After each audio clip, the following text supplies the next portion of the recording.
Henry, look.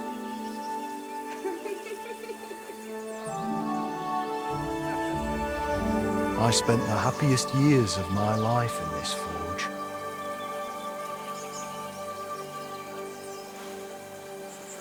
It's such a shame to see the old place just left like that to... Henry! Stop that.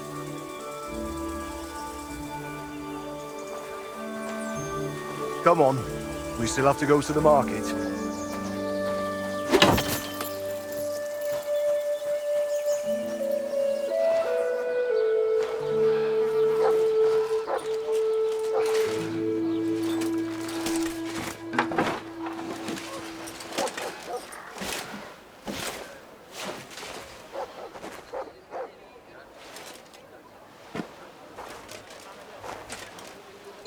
Looking for something, lad? I was just... You won't find nothing here no more. Let's move along. Forgive me. It's just that... I remember this forge from my childhood. When I was a boy, my pa, Martin, brought me here. Wait, Martin? My husband had an apprentice called Martin. That was your pa? Unfortunately, he died. I'm sorry to hear that. My God, Martin's adult son? Time really does fly. He told me back then he spent the best years of his life here. Aye, aye. Those were good times, true enough. What's your name, lad? Henry. I'm Magdalene. It's a pleasure, Henry. Care to come inside for a chat? I've a fresh pot of soup on the stove if you're hungry. I can't refuse an offer like that. Glad to hear it. Come with me, then. I'm glad you like it. Just like Ma used to make. Back when your pa used to apprentice here, my Skodder's forge was the finest in Kuttenberg. Only then out of the blue he fell ill and I lost him. Everything's been downhill since then. His apprentices left and the blacksmiths guild couldn't decide who to assign the forge to. Before they could make a decision, the forge's attic burnt down. I was visiting my sister in Visokar at the time. She's with the Lord now too, poor thing. I was left here all alone, on jointure. This room is the only one that stayed unscathed for the most part.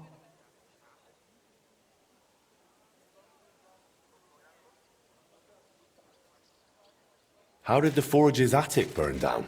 How do you think? Someone set it ablaze. Hard to say if it was just some brats or those good-for-nothings from the hole. That's the watering hole next door. But it doesn't matter now, they never caught anyone. All that came of it is that nobody's wanted the forge for 20 years. But look at me rambling on. I'm sure you're not interested in the rantings of some old crone.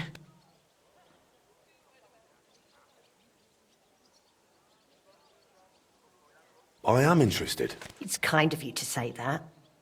I keep trying to explain to the guild that it's not a lost cause. We just need someone who will bring this place back up. But it's like talking to a stone wall year after year. The guildmasters are too worried about their own business to listen to me. But I'm convinced if we were to find a talented blacksmith, the workshop could be as beautiful as a chapel, like when my old Skodder used to run it. I could be that blacksmith. You're a blacksmith? Like your pa?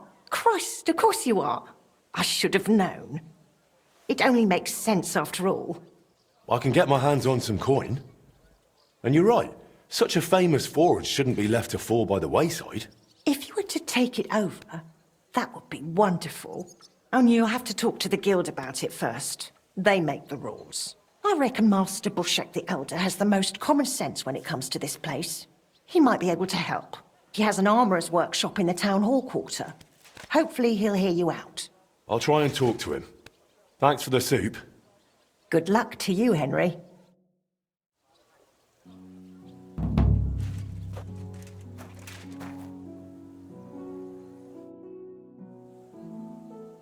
Sorry to ask you this, but what did your husband die of? That's just it. No one could tell me. It all came on so suddenly. He started coughing terribly, grew weak, lay down, and never got up. It wasn't the plague, but just as cruel. I'm sorry to hear that. What can you do? That's life, lad. Farewell, sir.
May God give you health, sir.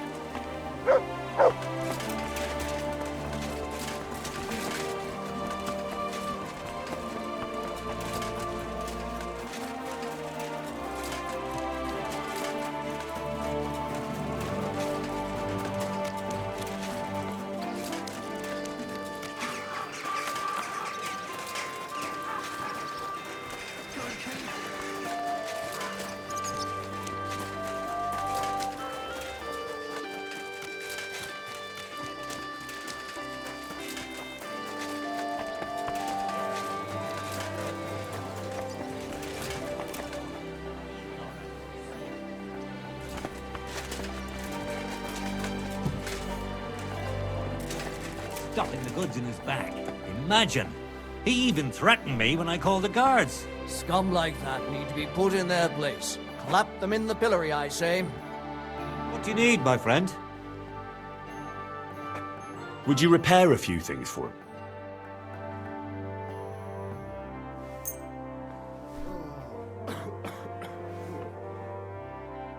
Excellent. It was a pleasure doing business with you, sir.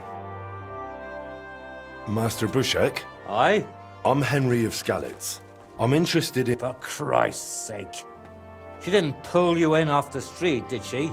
The mad old crone? Well, more or less. Old age must be sad. All I can tell you about the forge is the same thing I tell Magdalena when she bothers me about it.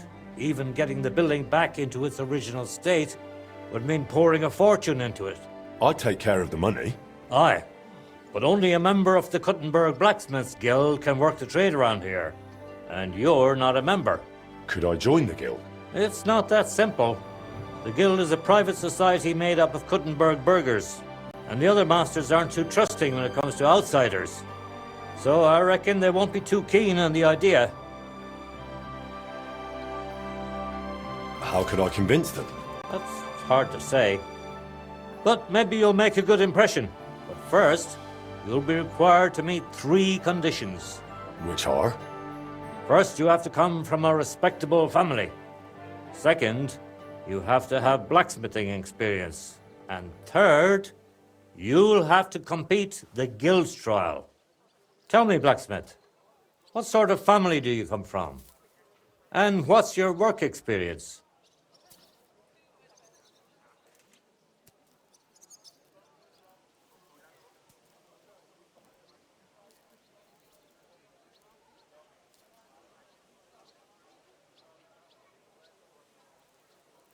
Not only do I come from a respectable family, but a blacksmith's family too.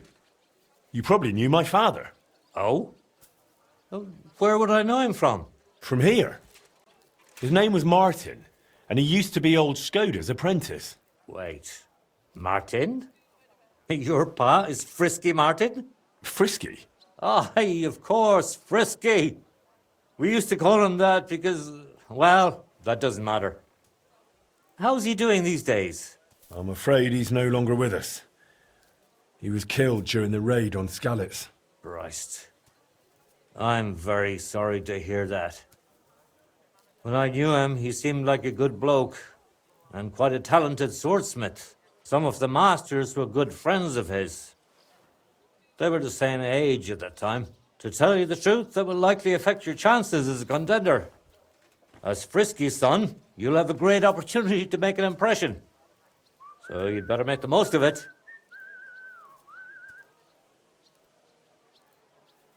As far as experience, I worked for Master Radovan of Tachov. I'm sure he'd be happy to confirm it. Dachov? Dachov? I don't even know where that is, to tell you the truth. The finest forge in the Trotsky region. Lord von Berghoff himself had his sword forged there. Von Berghoff, the royal chamberlain? Can you prove you're not making it up? Should I go and get a letter of recommendation from him? No need. I'll trust you. But if the other masters happen to ask, be ready for anything. It seems answering questions about your family and experience won't give you trouble. Now for the most important part. Are you ready for the guild trial? What does the guild trial involve? The guild trial consists of a verbal exam and a practical exam. First, you'll have to answer a few tricky questions from my colleagues. And after that, you'll forge a sword to the best of your abilities right before their eyes. Of course, the trial comes at a small fee for each try. Well then, do you feel up to it? What does the verbal exam entail? In short, all the basics every good blacksmith should know. Can you read, at least a little? I can. Quite well, in fact. Glad to hear it. Everything you need to know is neatly laid out in this handbook on blacksmithing. And for a small fee, I'd be happy to sell it to you. I'm interested in... Here it is. You won't regret it. I'm not ready. Then go and brush.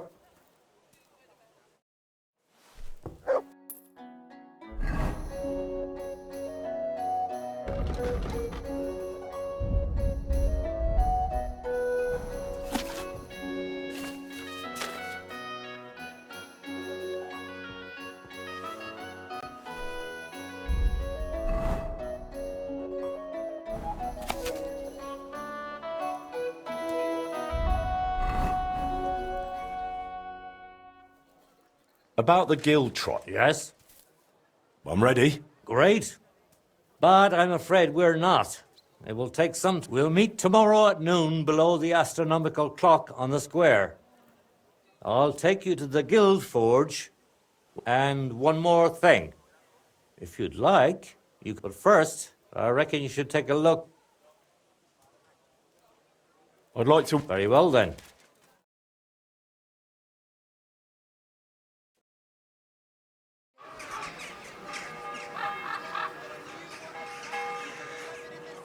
Should we get going? I believe it's high time.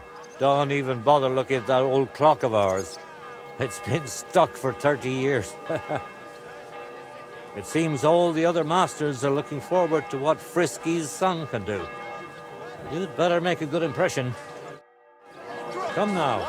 The guild forge isn't far. We'll just pass through the lower market and we're there.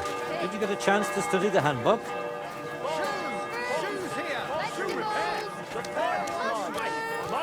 Aye, that's right. Good old Guillory. Pardon me. Mind if I test your knowledge a bit along the way? How can you tell you're making progress while forging?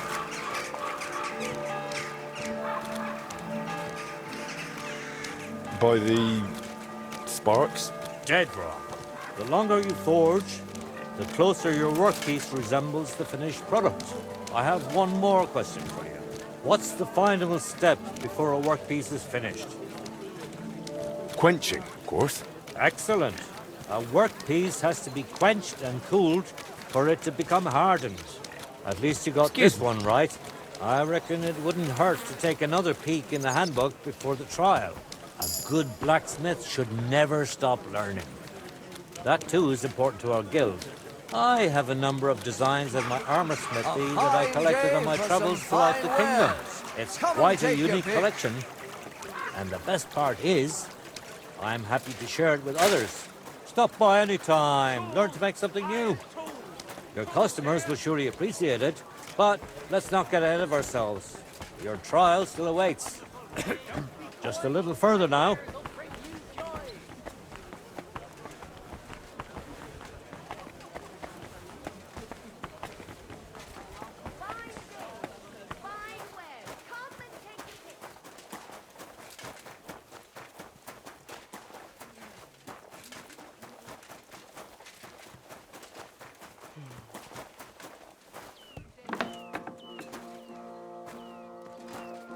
Well then, are you ready for the trial? I reckon he's too young. Shall we begin? Lass es uns tun. Ready? We can begin. Honored friends, masters of the Blacksmiths Guild, let me introduce the newest adept of the Master's Trial, Henry of Skalitz. So, this is old Frisky's lad. I can hardly believe it. Aber I do not see much of a resemblance. Vielleicht ein wenig. I do not see it. Aye, aye. Frisky here, Frisky there. All that talk about not taking in outsiders, and now you've gone and flipped it all around. Martin was a good bloke and an excellent swordsmith. If Henry here is anything like him, he'd be a welcome addition to the guild. Genau, genau.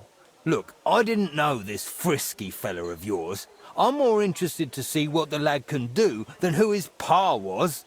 We'll see what he can do shortly. Just to be clear, let me repeat what the trial entails.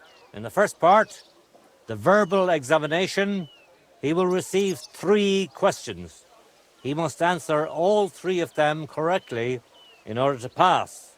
If he makes a single mistake, this part of the exam is considered failed, and he won't get a chance to correct himself. After the verbal examination comes the practical one, where our adept skills will be tested. And if he is successful, he'll become one of us. Let's begin with the first part of the trial. Who would like to ask Henry the first question?